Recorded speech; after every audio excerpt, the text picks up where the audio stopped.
มาได้เช้าบ่แม่นนอนอยู่นี่คืนนอนน้ำน้องเลยดีคือดีลมแห้งขนาดเมื่อคืนลมมาบ่โอ้ยลมแห้งคืนนี่คือว่าฝนสิตกใช่มาบ่ตกทุกกี่สั่งเวียดก็โอ้ยเอามาขายมาเปลี่ยนอยู่เนาะ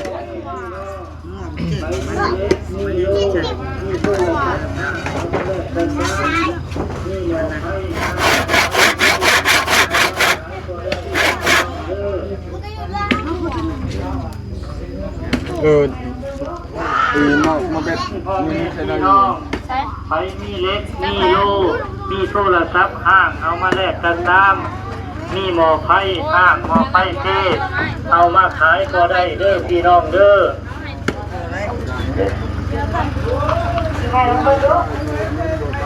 ที่พ่อแม่พี่น้องไปมีเล็กมีโล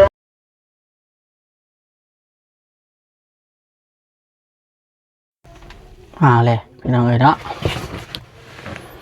สบายดีพี่น้องทักทายสบายดีเด้อพี่น้องกันเบิดสุภูสุคนพี่น้องเนาะเบิดสมองสุบอนเดี๋ยวบอกว่าที่เป็นทางฝั่งลาวฝั่งไทยแล้วก็ต่างประเทศนำพี่น้องเนาะมื้อนี้อยู่กับเบาลิมื้อนี้เบาลิอยู่ที่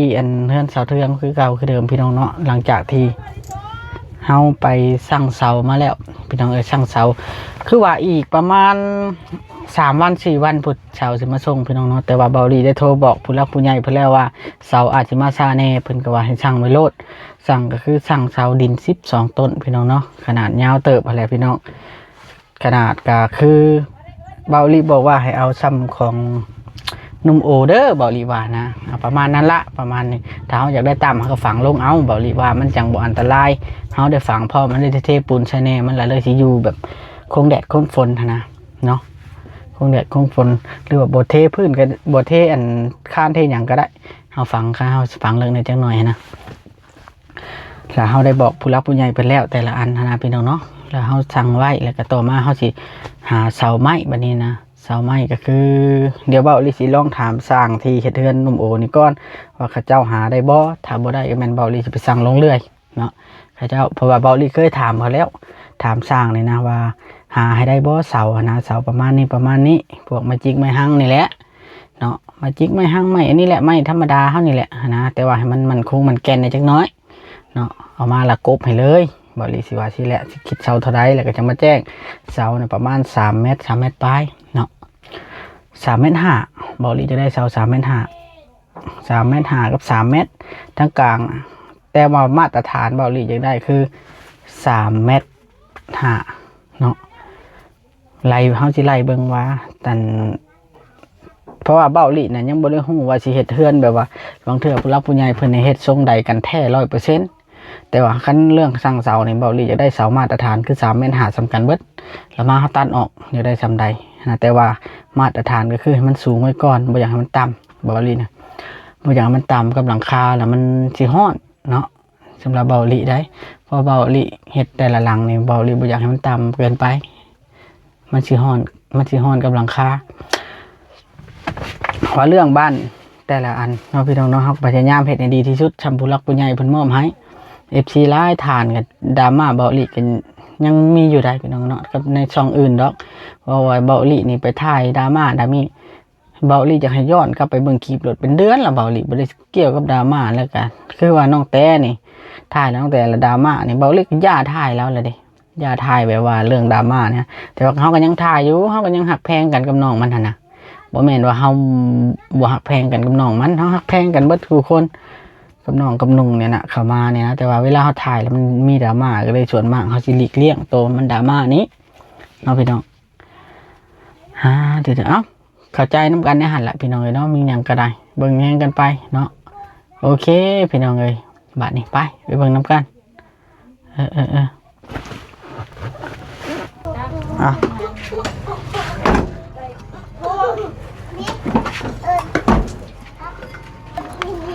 เดี๋ยวเวลาเดี๋ยวปิดเพลงอันนี้ปิดเพลงอันนี้โอ้กลนโพลลงมาเจือนทมอลีนี่เนาะตัวนั้นเด้ทมเติกเพียงพอตัวแล้วเนาะโอ้แล้วเนาะนี่เนาะสิเฮ็ดไว้นั่งบ่นี่ก็ได้โอ้ดิเตอมาวันนี้อ้ายเพิ่นเฮ็ดแล้วพี่น้องเอ้ยดังไผได้อยู่บ่น่ะได้ เฮ็ดแบบเก่าเลยที่เฮ็ดมันแล้วบ่มื้อนี้ แล้ว โอ้ที่เจ้าพี่น้องหาเพิ่นมาเฮ็ดน้อยเดียว ก็นี่ออกน้ำมันนะ อืม ต้นเอา น้อยหนึงบ่ แม่น เสียจังสี9มุ้งบ่ ซื้อเก่า แล้วแต่วิชาการเด้อเบิ่งเบาลีสิเอาเอ็มร้อยมาให้อ้ายเพิ่นก่อนขายดีเด้อแกงหน่อไม้บ่มื้อนี้แกงเบาลีอยากแกงหน่อไม้พอดีมารบกวนเอ้ยเพิ่นอีกแหละ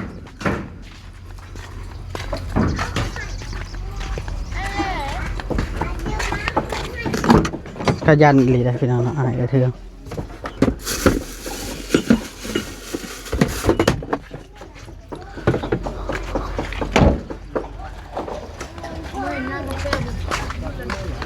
โอ้ช่วยกันเจือนมันเพียงโอ้มันสูงแล้วได้นี่พี่น้อง ดูไปหาเรื่องจอกนั่นเดินย่ำมากินทางพี่เป็นได้หายาไปที่นี่ เอาเรียบร้อยกินได้ดิ เข้าใจ เลย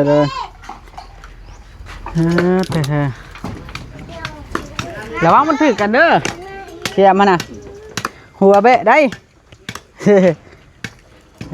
ทีเดียวจะเที่ยงเห็ดอยู่เห็ดกินก่อนเดี๋ยวจะไป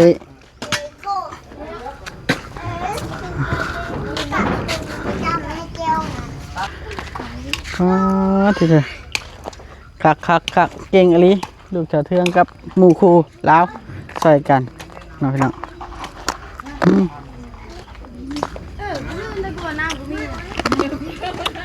เอาน้ำแข็งนี่มาอันชื่อน้ำแข็งมาแล้วกินบ่อยน้ำแข็งจานบ่อยบนนุ่งมันเชื่อเปิดจานบ่อยเด้บนนุ่งมันเชื่อว่าจะชื่อน้ำแข็งนั่นเอาได้เล่นน้ำแข็งใส่ติ๊กไปกินเนี่ยเพื่อจุ่มอ้ายเข้ามาก็พอได้กินนะนะใส่ติ๊กนี่ใส่กระติกเจ้าเปิดจานบ่อยใช่ไหมบ่ายนี่ไม่ต้องเชื่อ ใช่เอ็มลอยนะ ได้กินอยู่ สองมื้อได้ หน้าก่อนหมูแล้วมันนี่ แล้วว่าเราสิมาแต่เช้าดีขอบใจเด้อ แมนกินข้าวก้อนเดี๋ยวเชียร์มาให้ดอกเอ็มร้อยนะไอ้ซื้อมาอยู่ขวดเดียว2 คนนั่นแล้วเลยสบายดีซื้อน้ำแข็งมาพี่น้องว่าเสียนั่นเนาะเลยสบายดี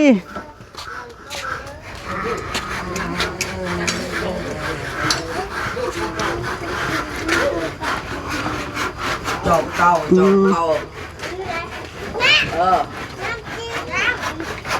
ึ่งพักน้ำพี่น้องกว้างคักบ้านนี่คนลงเบิดแต่ข้าวมันตะกี้มันเป็นนั่นมันหนาวดินนี่มันสูงแห้งแล้เขตนี่ฮะนะพี่น้อง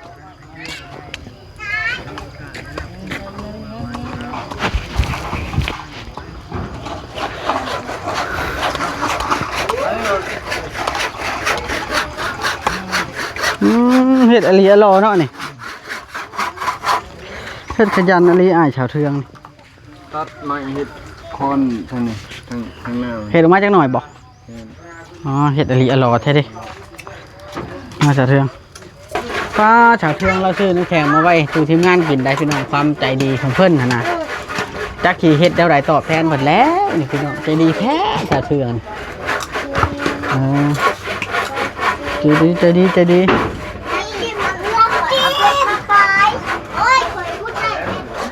นี่ไม่เขาก็เก็บมาไว้พี่เบิดละความเก่งนั่นของเขาให้เขาก็ฉลาดเฉลียวพี่น้องเลย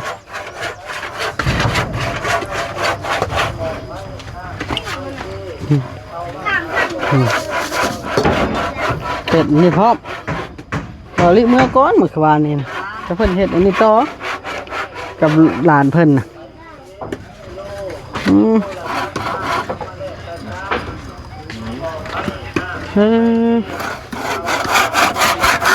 แต่เช่าพัวอะไรนี่ไม่ได้เช่าบ่แม่นนอนอยู่1 คืนนะนอนน้ำนองเลยดีคือดีลมแห้งขนาดเมื่อคืนลมมาบ่โอ้ยลมแห้งคืนนี้คือว่าฝนสิตกถอยมาบ่ตก ทุกกี่สั่งเวียดก็โอ้ย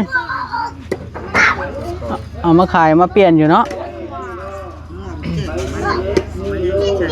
ด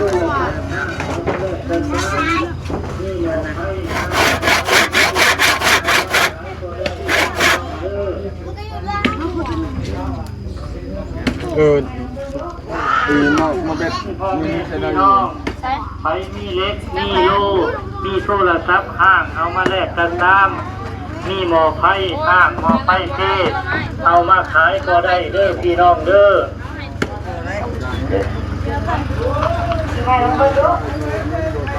ที่พ่อแม่พี่น้องไปมีเล็กมีโล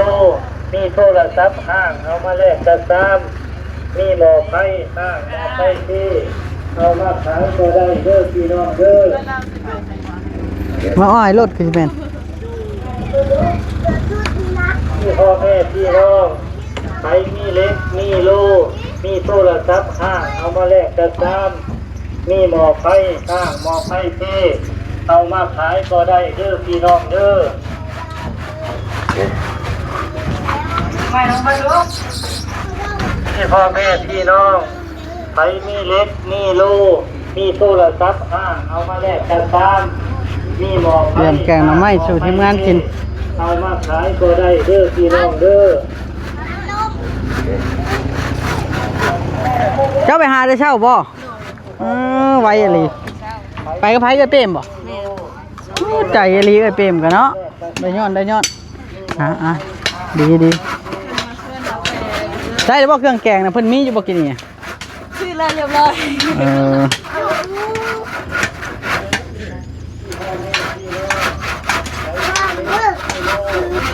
ฮะโอ้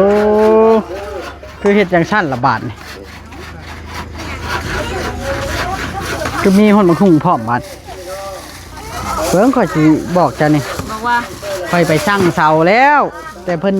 ยังบ่มาส่งง่ายได้ประมาณ3 มื้อ 4 มื้อได้เพิ่นบอกเพราะว่าเพิ่นบ่มีเสานะเพิ่นต้องได้เฮ็ดใหม่เพิ่นว่านะแต่ว่าสั่งไว้เพราะว่าเฮาก็สิบ่ได้เฮ็ดเร็วๆนี่เฮาเอาเครื่องมากองไว้ก่อนเนาะ โดย อดใจรอซ่าๆได้ผ้าริมงาม ได้อยู่ดอก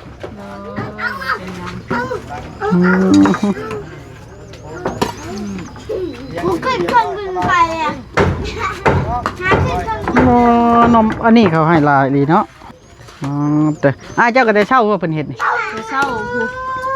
พากระลุกตั้งแต่4 อื โมง มเก่งอะไรแต่ว่าเราบ่แข็งแรงเนาะ แม่เราบอกเอง รถชนบ่ รถเกาะแล้วนะแขนเขาเลย ก็ไป เบิ่งก่อนไปสัมภาษณ์เราแบบจริงจังก่อน ใช้ยังดังอยู่ที่อยู่ว่านี่ เอ้าสบายดีไอ้สบายดีอีกเทื่อนึง สบายดี เป็นไดอะรถเกาะเจ้าเนาะ แม่น บ่แข็งแรง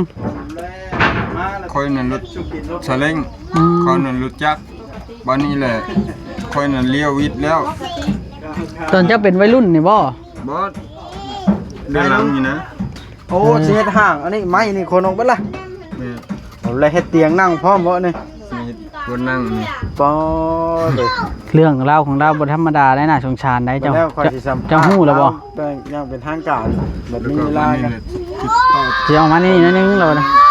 อันนี้สิก็เอาไหม เดี๋ยวจังกะทีนั้นมุ้งแล้ว อัน นะ นี้สิเก่านะโอ้คักแล้วบาดนี้ใช้สิดังใช้ซะบัดนี้ มีแล้วมึง เพิ่นเอาเข้ามามันก็หก บ เล อย สอันนี้ยังเชียวนี่ยังคิดอันนั้นอยู่ เออยังเสียงออกเยอะ อันนี้ไว้ตัวเขาคิดว่า อย่าดื้อเด้อพวกหลานเด้อ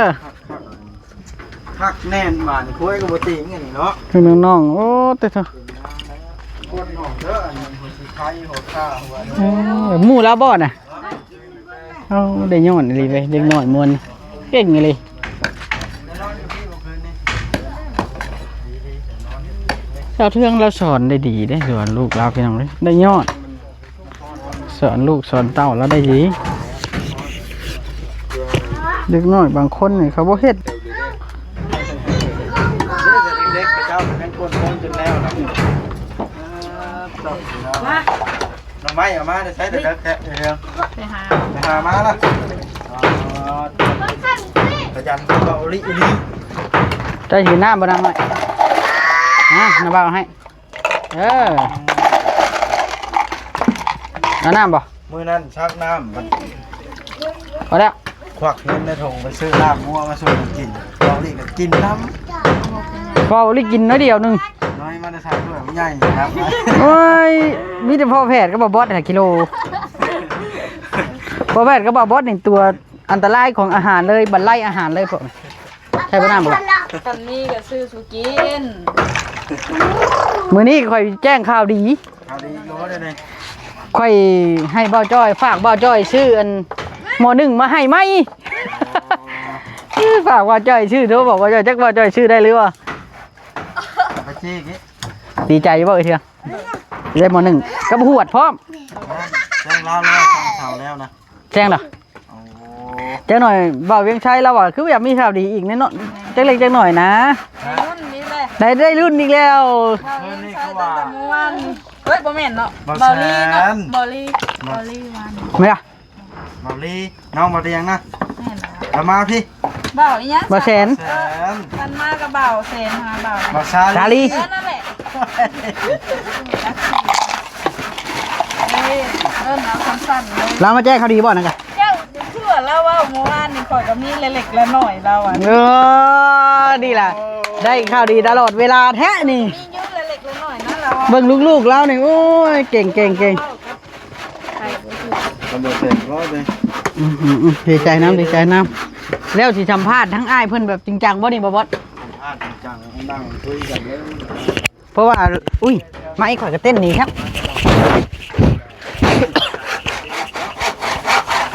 เพราะว่าหลายคนก็คิดว่าอันนั้นนะพี่น้องที่จริงน่ะอ้ายแล้วนี่เราไม่อันนั้นน้ำอ้ายน้ำน้องเราตลอดนี่อย่างกับว่าสู้ลูกหลานแล้วกินอะไรใช่ยังไง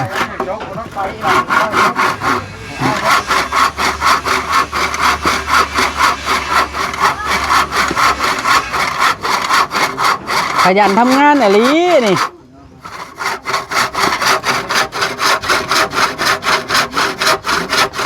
โอ้ยอย่าให้เลื่อยบกเขาเด้เลื่อยบกเขาคือกันอะไรติคือกันดีหักแพงกันไปนี่แหละครับ ตายไว้ถึงนะ มีหลายคนแต่เสียเบิดโดย คนของคนอยู่แล้ว ทั้งผู้ใหญ่เพิ่นว่าคันนนแดดแห้งหลายจะพากันเฮ็ดเวียกเด้อเพิ่นว่าญาติเป็นลมทั้งเอ้ยจุลี่เพิ่นบอกมานะแต่ว่ากันตัวใดพอเฮ็ดได้เฮาบ่อยากเฮ็ดเนาะเฮาเป็นคนทนแดดทนฝน ทนแดดทนฝนสู้ คืนนี่น่านั้นมัน อันนี้ก็บ่แม่นเว้าลิบังคับเพิ่นเฮ็ดได้พี่น้องเอ้ย ไปเรื่อย ตั้ง บ่มีทีมงานคนใดบังคับเราจะเฮ็ดเอง เอาเฮ็ดเวียกไปอ้ายเฮ็ดเวียกไปเดี๋ยวเฮ็ดเองบ่ โดยงานของตัวเองก็ต้องให้มันแล้วคือกับเราไปเห็นงานของหมู่ก็ต้องยังให้ของหมู่แล้ว โอ้ ไม่ใช่บังคับ โอ้ดีนี่ล่ะพี่น้องเอ้ยเนาะจะหน่อย FC ว่าโอ้ยเบาลิให้เพิ่นเฮ็ดจะได้มันแดดครับมันบ่แม่นเฮาบ่ได้อันนั้นเฮาบ่ได้บอกให้เพิ่นเฮ็ดแบบว่าเพิ่นได้ยินข่าวดีแล้วเพิ่นทนบ่ไหวแล้วเพิ่นเฮ็ดแต่ว่าสิโดนแน่ใดข่อยกำลังไปสร้างเสา โอ้ยบ่เป็นหยัง สร้างเสาแล้วก็สิไปสร้างเสาไม้เพิ่มเติมอีกสิเอาไปเทื่อละขั้นละตอน แต่ว่าเฮาก็ค่อยเฮ็ดไปนี่ล่ะบ่ลิ้นดอกบ่ลิ้นเขาบ่ได้ลิ้นเขากินน้ำไผกินน้ำน่ะเจ้าบ่กินน้ำบ่มีกระตุกบีบเนาะโอ้ แล้วเด็กน้อย มีกระตุกบีบเนาะเดี๋ยวลูกหลานหลายพี่น้องเนาะหลานหลายธรรมดาแล้วลูกหลาน หาลิ้นมันใหม่ไปลูกไป หาเล่นเด้อ นะ พากันดื้อเด้อแล้วบ่จับให้เวียดได้ไผดื้อน่ะ อีแรงไป ไปเลี้ยงไก่กับเวียดผู้ใด เอาชื่อไปข่าวไป อ๋อ ไปว่าเขาจุงเอาไว้ เด้ไอ้ทิวนี่ คนหลาย พี่น้องเนาะจ้านเพราะว่าเพิ่นเฮ็ดเวียกไม่ตกใส่เด้จ้ะ แม่ เด็กน้อยเนาะ มันเดียวเลย แกงชูทีมงานกินพร้อมบ่นี่ โดย สมมุติบ่าวชาลีมาให้เรากินได้บ่นี่ กินได้เบิดคน อุ้ยโตหยอกบ่าวชาลีแล้วแบบนี้พี่น้อง คน เนาะ ใดมากินได้ เบิดแล้ว แบบพี่น้องเนาะเรานำใจเรา หามาไว้ทีมงานเฮามีแกงหน่อไม้เฮาก็ชูแกงไว้มีลาบงัวก็ชูแกงลาบงัว โดย นี่ล่ะพี่น้องคะแนนทีมงานอยากเราจัดให้รถสำเราหาได้เทืองนี่